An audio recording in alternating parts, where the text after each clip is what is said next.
বিসমিল্লাহির রহমানির রহিম। আজকে খুবই মজাদার একটি রেসিপি নিয়ে হাজির হয়ে গেলাম। রেসিপিটি হচ্ছে শর্মা বা র্যাপ রেসিপি। তো এই রেসিপিটা বানাতে আমার যা যা লাগছে, প্রথমে আমি একটি মুরগির ব্রেস্ট পিস ছোট ছোট করে কেটে নিয়েছি।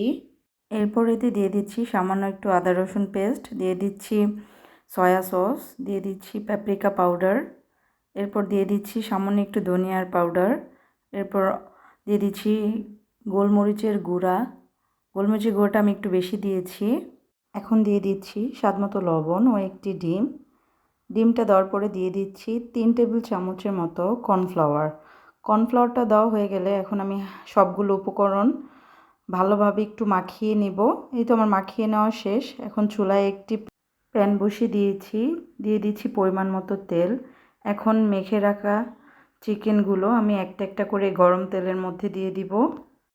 সবগুলো চিকেন দেওয়া শেষ। এখন চিকেনগুলোকে 5-6 মিনিট আমি উল্টে পাল্টে ভেজে নেব।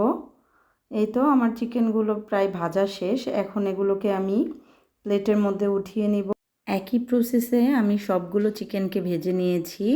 এখন চিকেনের মধ্যে দিয়ে দিচ্ছি 3 টেবিল চামচ মায়োনেজ ও দিয়ে দিচ্ছি 3 টেবিল চামচ কেচাপ। আপনারা চাইলে এখানে টমেটো সস ইউজ করতে পারবেন। এখন দিয়ে দিচ্ছি আগে থেকে কেটে রাখা বাঁধাকপি কুচি।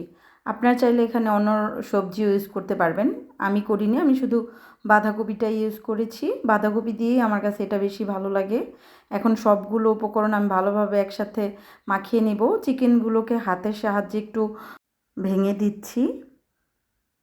এই শর্মা র্যাপটা একদম অল্প উপকরণ দিয়ে বানানো যায় আর খেতে খুবই মজা হয়। আপনারা অবশ্যই এটা বাসায় ট্রাই করবেন। আর কেমন হয়েছে সেটা অবশ্যই আমাকে কমেন্টে জানাবেন।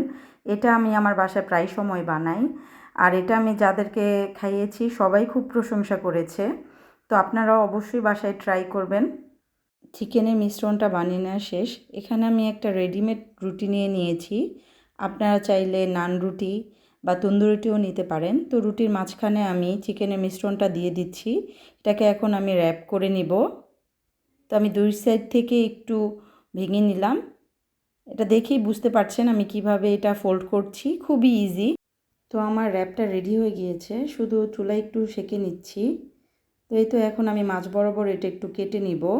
আমি শর্মাটা কেটে নিয়েছি, দেখতেই পাচ্ছেন কি লোভনীয় লাগছে।